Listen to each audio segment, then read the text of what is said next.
You know what woke means? It means you're a loser. Everything woke. Everything woke. It's true. Everything woke turns to shit.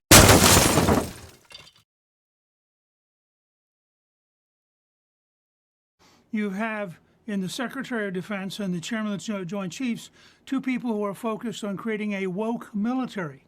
And as you might be able to see in the background, the U.S. Embassy continues to fly the LGBT flag, lesbian, gay, bisexual, transgender flag, in breach of the Vienna Convention, Articles 31E, Article 20, and Article 41.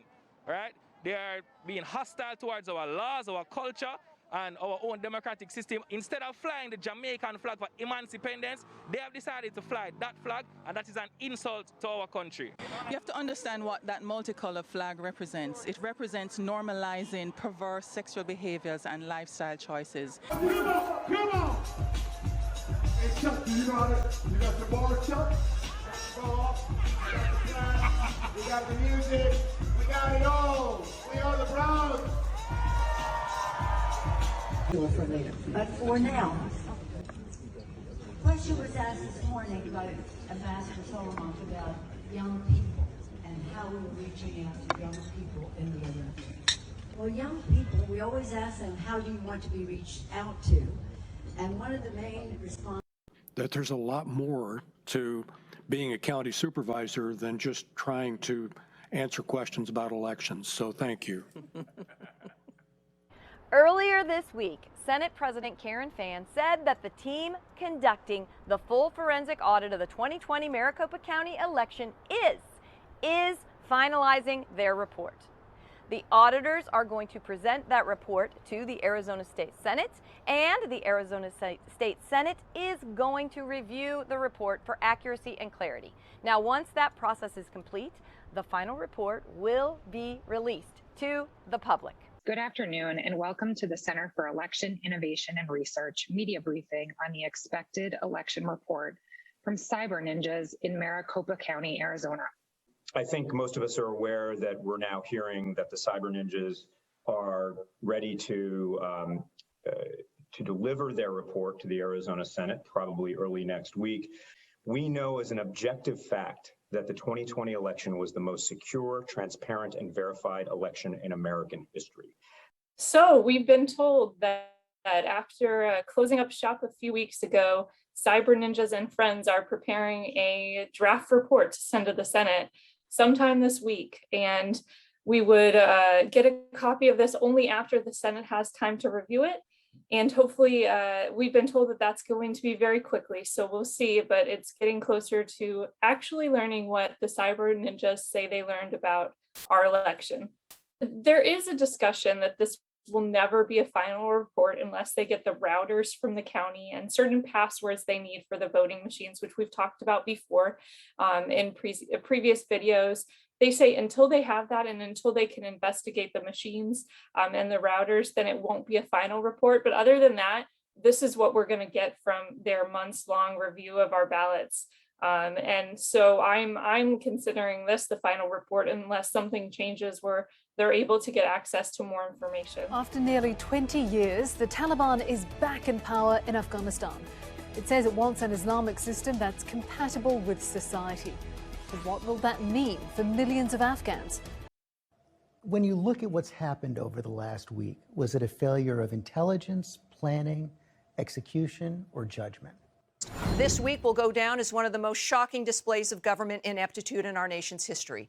It's a disgrace that the Biden administration's incompetence and ineptitude has left thousands of Americans stranded in Afghanistan at the mercy of the murderous Taliban. It's beyond infuriating that Biden and Jen Psaki began the week on vacation as the Taliban took over the country. We didn't even hear from Joe until Monday.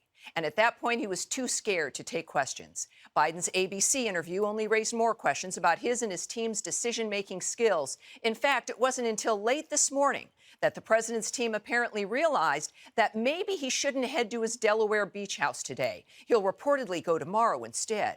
Who wants to stay in the White House during a crisis anyway? After hearing his disaster of a news conference today, we can confidently conclude that the Biden White House and cabinet are simply members of a gang that can't shoot or talk straight. They are a basket case teeming with contradictions and incompetence. After a week of mixed messages and fumbles, Biden's team still isn't even on the same page. What interest do we have in Afghanistan at this point with al-Qaeda gone? But a UN report this summer says that al-Qaeda is present in 15 of the 34 provinces of Afghanistan. And General Milley said this summer that if the Taliban fell, that he was, or rather took over Kabul, that he was going to have to upgrade the terror threat from al-Qaeda.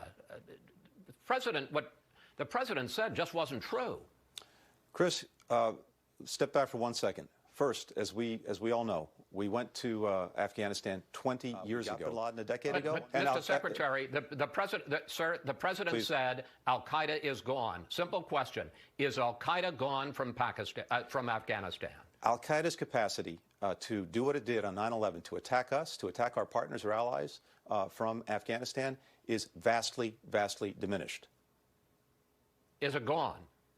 Are there al-Qaeda members and remnants in Afghanistan? Yes. We know that al-Qaeda is a presence, as well as ISIS, in Afghanistan.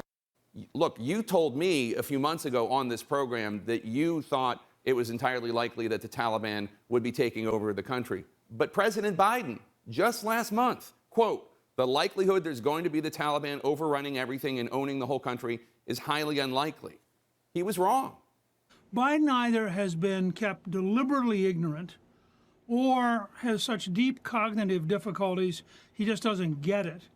It's interesting, though. I mean, I've never, and you've covered politics at least as long as I have, I've never seen like a cabinet secretary or his spokesman contradict the president on something meaningful like this repeatedly.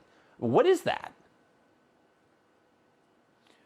You know, I mean, look, a lot of this is speculative, right? We don't have access to Biden's medical records. We're not able to examine him. We're not competent medical or psychological professionals. But if you look at Joe Biden, I don't believe anyone who says that they don't see clear signs of cognitive decline. I see the discomfort in the faces of Kamala Harris and Secretary Blinken when they're standing behind him. At some point wasn't expected to be the total demise of the Afghan National Force, which was 300 persons. Let's assume the Afghan National Force had continued to fight. Everything that he says seems very fragile. It's almost like you can see the levers of his brain kind of slowing down and not really working well. And so half the time that he says stuff, it's left to the rest of the administration to go and clean it up. I find it uncomfortable to watch the President of the United States speak. And of course, his own aides feel the same way. Can you say why, after that cable was issued, the U.S. didn't do more to get Americans out? Got all kinds of cables, all kinds of advice. If you notice, it ranged from this group saying that they didn't say it'd fall when it would fall, when it did fall, but saying that it would fall, to others saying it wouldn't happen for a long time and they'd be able to sustain themselves through the end of the year. President Biden, in his remarks on Friday, said three things that were demonstrably, provably untrue. Al-Qaeda is gone from Afghanistan. That's not true. We haven't been criticized by our allies.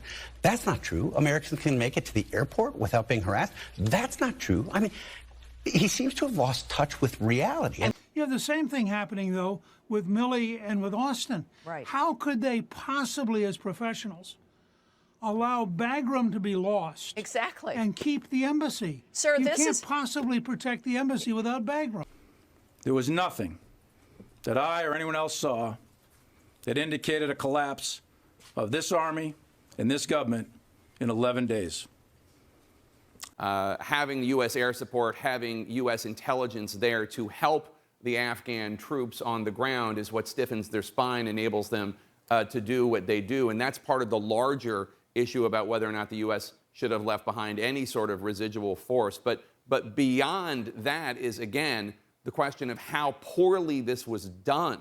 The idea that President Biden ordered 2,500 service members out and now is sending up to 5,000 service members back in, does that not on its face show that the exit was ineptly planned? You keep changing the subject to whether or not we should be there forever, and I'm not talking about that. I'm talking about whether or not this exit was done properly, taking out all the service members before those Americans and those Afghan translators could get out. That's what I'm talking about. And then you have to send people back in. That shows, that's a definition of, oh, we shouldn't have taken those troops out because now we have to send twice as many back in. It is just an absolute mess. And we heard President Biden say yesterday in his comments to ABC News that this is not a failure. And I think a lot of people outside that airport, particularly those taking the kinds of extreme actions we're just talking about, would like to know, if this isn't failure, what does failure look like exactly? Today, calling for a new government that is united, inclusive, and representative, including with the full and meaningful participation of women. The Council spoke with one voice to underscore that Afghanistan must abide by its international obligations, including to international humanitarian law, and ensure the safety and security of all Afghans and international citizens. I think they should get their troops out of Afghanistan. They have already violated the time frame which was enshrined in the Doha Agreement. Then they announced that they will withdraw all their forces until September 11. So they should withdraw all their forces. But we are committed not to attack them, and we have not attacked them. I honestly thought I would never see scores of Taliban fighters, and just behind us, the U.S. Embassy compound. Some carry American weapons. They tell us they're here to maintain law and order.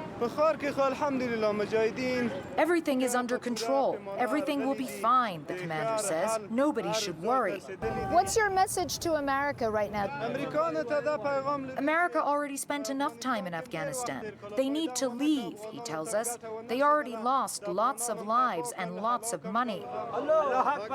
People come up to them to pose for photographs.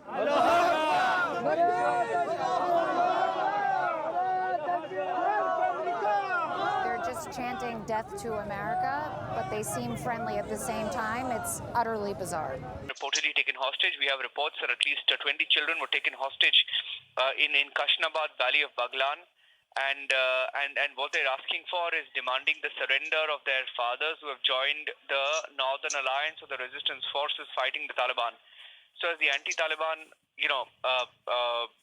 movement picks space, gathers pace, there is pressure that the Taliban is trying to put through surrogate means and by taking kids hostage. People are being killed in Afghanistan right now. He was asked about the plane where we saw Afghans fall. Human remains were found in the wheel. He said that happened 4 or 5 days ago. But we've all seen the pictures. We've seen those hundreds of people packed into a C-17. We've seen Afghans falling. That was 4 days ago, 5 days ago. So you don't think this could have been handled, this actually could have been handled better in any way? No mistakes? No, I don't think it could have been handled in a way that we're going to go back in hindsight and look, but the idea that somehow there's a way to have gotten out without chaos ensuing, I don't know how that happens. I don't know how that happened. So for you, that was always priced into the decision? Yes. When you listen to President Biden, they are in effect saying, yeah, this went the way that we thought it would go. Well, first may I just say that I commend the president for the action that he took. It was strong, it was decisive, and it was the right thing to do. We should have been out of Afghanistan a while back. But now we are, unfortunately, one of the possibilities was that it would be in disarray as it is. But that has to be corrected. And it is my understanding from the assurances we have received that the military will be there negotiating with the Taliban for the safe exit of American citizens and friends, people who have helped us, our allies there. Why is he so cold and callous and stubborn? I found the answer today, I think. It was reported by Richard Holbrooke. It was in Richard Holbrooke's diary. He was the special envoy to Afghanistan and to Pakistan in the Obama administration. The Atlantic reported a revelation from his diary about Joe Biden. This was back in 2010. According to Holbrooke's diary, when he was asked about American obligations to Afghans like the girls in the Kabul school, Biden replied with a history lesson saying this: F that, We don't have to worry about that. We did it in Vietnam, Nixon, and Kissinger got away with it. This is from a credible person in the Obama administration. That was 2010, and now these cold, callous remarks we hear in 2021. It's unacceptable.